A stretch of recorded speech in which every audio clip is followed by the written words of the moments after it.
Hello everybody and welcome back to Blocker's bonus stage as we play more Yu-Gi-Oh! Capsule Monster Coliseum. Today's opponent, the big, scary final boss of Battle City, Yami Marik.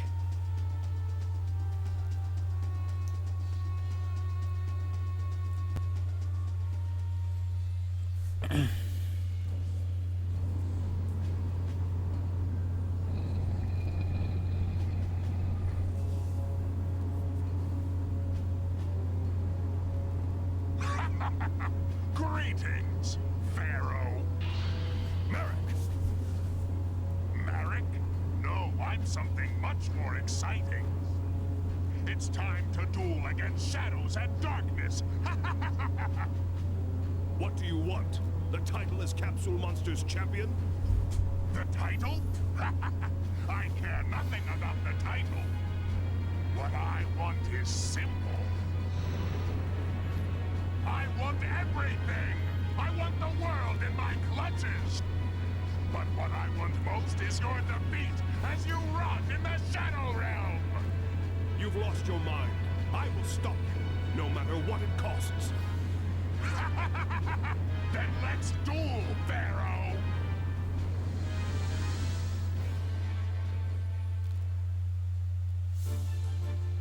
So one thing that I've always been surprised about is that Yami Marik is actually a wind duelist. And while I'm glad wind has some representation, you know, wind is probably the 5th most common type in the game. You know, like light and dark are on top. Then after that I think is water. Or after that is probably fire and earth. Earth, fire, and then wind. And then at the bottom is wood and water with 2. And then thunder is at the very, very bottom with 1. So yeah, I'm definitely glad wind gets some representation here. But, you know, Yami Marik using wind? I don't know, wind just doesn't really seem evil. Like, you know, I know dark is evil, and then fire is probably evil because of hell.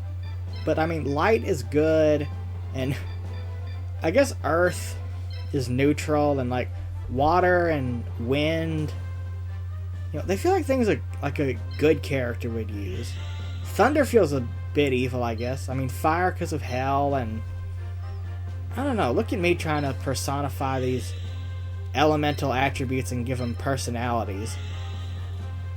Anyway, yeah, every other like supernatural evil duelist in this game uses dark.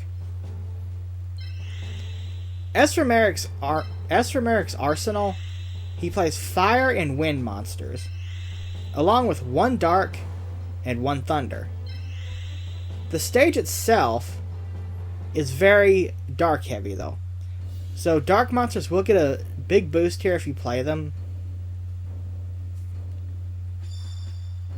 And also, this stage has a very unique gimmick. You see how there's these little tiles on the floor?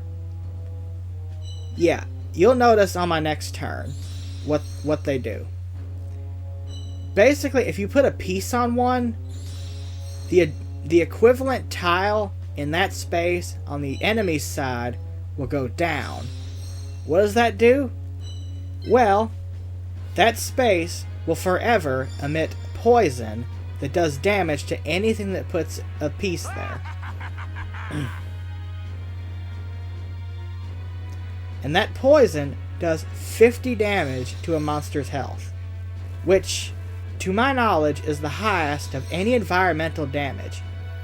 And also, that poison is not partial to any type. Anything you put there will get damaged. Anything put in that poison will get damaged. See how it just went down?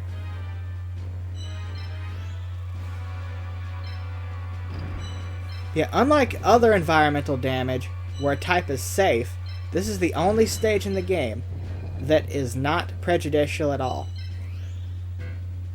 It is a danger zone for anything that gets in there.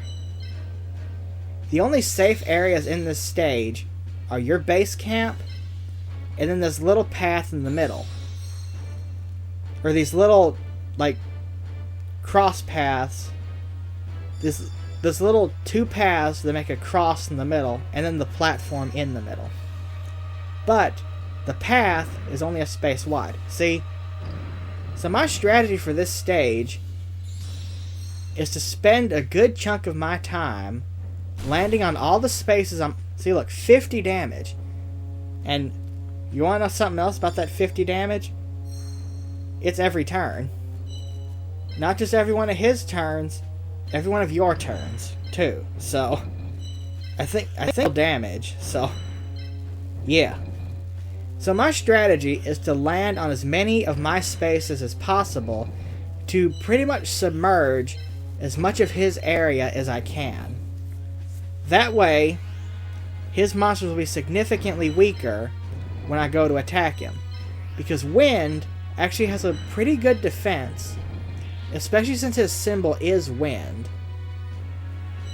So their monsters, or his monsters, will have their defense boosted.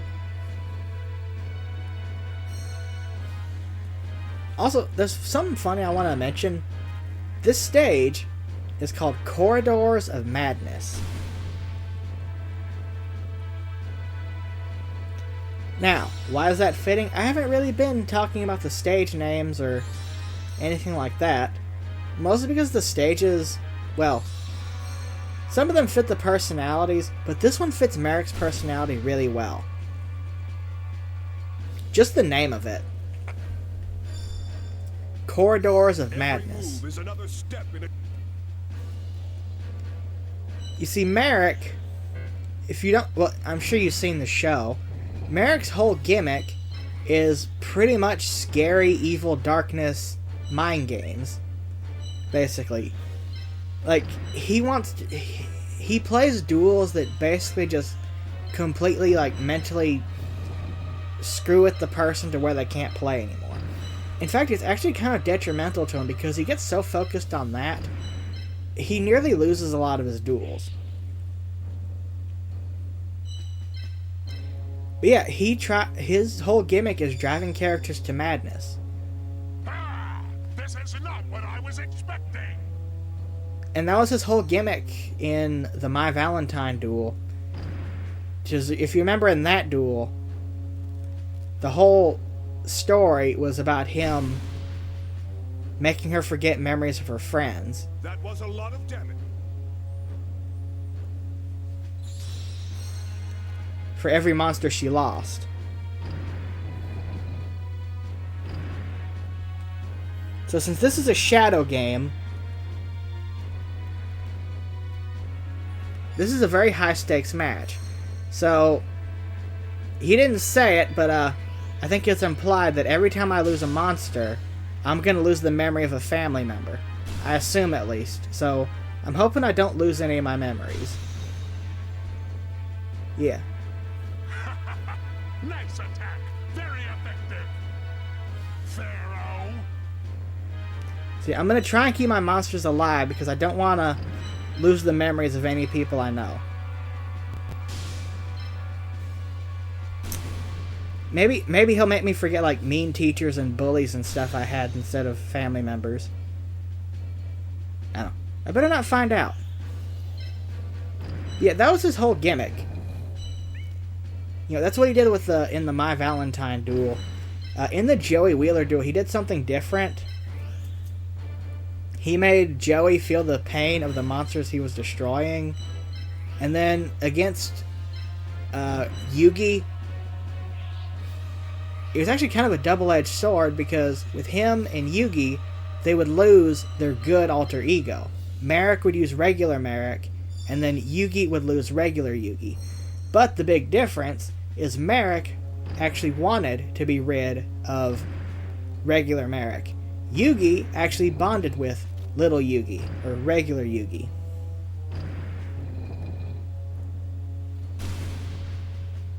Yeah, since I'm using wood, you know, obviously he's using fire monsters and they're going to be at an advantage over me. So, you know, this is definitely going to be a time where, you know, I'm not at the advantage. But since I've leveled up my pieces so much, like 3 of my monsters right now are all the way to the level 9. You know, this game has 9, or the leveling is 9. You know, 1 through 9, not 1 through 99 like other RPGs. It's just 1 through 9. Yeah, my strategy is to spend as much time lowering as many of his tiles as possible to hopefully submerge his entire field, so he gets lots of damage. Aside from that, absolutely do not stay in the gas areas. It damages you every turn. Not just your turns, his too.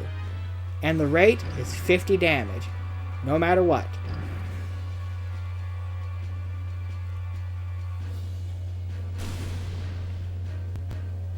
And also, since this area is actually so favorable to dark, this is probably the best stage to level up anything you have that's dark. Because a lot of the dark evolutions, like Magician of Black Chaos and Red Eyes Black Metal Dragon, actually require a really high amount. So,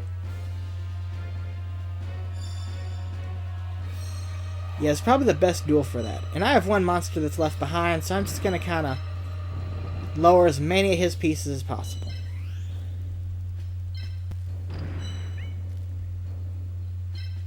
Also, fun fact, Marik is voiced by J.T. Ross, or also known as John Todd Ross. And John Todd Ross is actually a very underrated voice actor. You know, I think once Yu-Gi-Oh! Ended, the guy didn't really make many public appearances at all. And he didn't really seem to have many very high-profile roles. You know, like, after that, I think he went back to, like, normal voice acting, like commercials and... I'll destroy your 5 senses until all you can feel is the doom in your heart. You're not gonna make me forget my memories, Marik. Okay, seriously though, I think he went back to doing, like, normal voice acting. You know, like commercials and things like that. And, definitely a missed opportunity, I feel, because his evil voice is absolutely perfect. You know, he did a great job with Marik, and I could honestly see him playing like the Joker in a new Batman series. Although, thankfully, he has started to come out and do more public appearances. I do remember seeing him do one recently with Megan Hollingshead, and I believe Tara Jane, who did Mokuba. Yeah, I'm super nerdy about the voice actors and voice acting in the Yu-Gi-Oh! Franchise. It's just something that's always interested me. Because I hope to be a voice actor myself someday.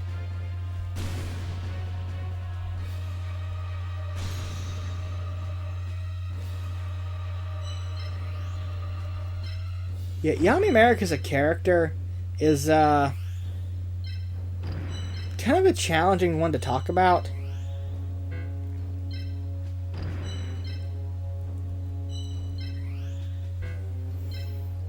You see, watching his duels is actually really frustrating because he's actually a really terrible player. Like, a lot of his duels, he almost loses and only wins because of, like, Winged Dragon of Ra having a new effect, or just, well, chicanery. Like a very cheating Triple H kind of heel. Oh, I'm gonna lose a memory. Let's see. Oh no.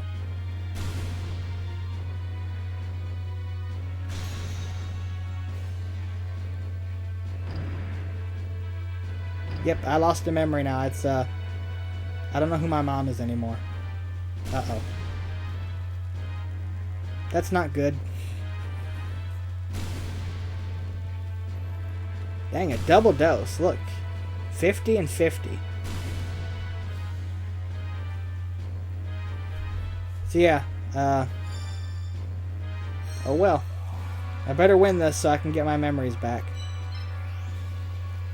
God, that's so cringe. I hope people understand that I'm just having fun doing this.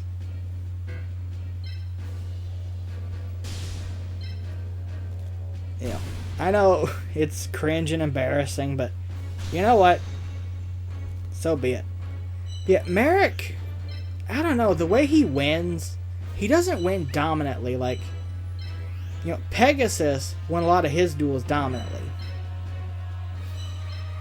Marik is like, due to how he wins so much, he kind of reminds me of like the Yu-Gi-Oh version of the Honky Tonk Man. Because if you watch wrestling, Honky Tonk Man just won by like forcing countouts and intentional disqualifications. Actually, fun fact, Marik's first appearance, I'm going to tell this story later, but so you have to tune in for that part. Marik's first duel, the first time I saw Marik duel, I wasn't concentrating. I mean, you probably know why. Marik's first duel made me cry. It just did. You might be able to guess why based on some things I've said in earlier parts. I'm not going to say it now because, spoiler warning, you're going to face Marik again later. But, yeah, at about 7 or 8 years old, something about Marik made me cry.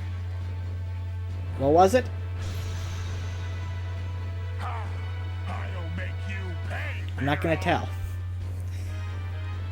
That's how you build suspense and foreshadow to the next part. If you can guess in the comments, congratulations, I'll heart your comment, but I'm not going to tell you. I win. I'll let you have this round, Pharaoh, but next time, I will destroy you until you're nothing more than a memory. Wait, where are you going? See ya. Marik!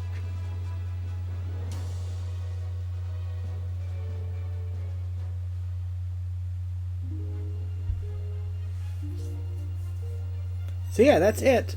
We level up, or I gain some experience points, and I get to level up a lot of my monsters. And my symbol. I finally get to boost his health, the symbol's health, because I've maxed out the other two stats. And, you know, Great Moth is maximum now, and that thing's been an absolute unit. Crocodilus is up. Take whatever monsters you want. He has some good monsters. They're all decent, so just take whatever you have a lacking of. Tune in next time when we face evil Yami Bakura and finish Area 4 and maybe even see what this whole new path is that Joey mentioned all the way back in the first part. See you there, folks. Have a good one.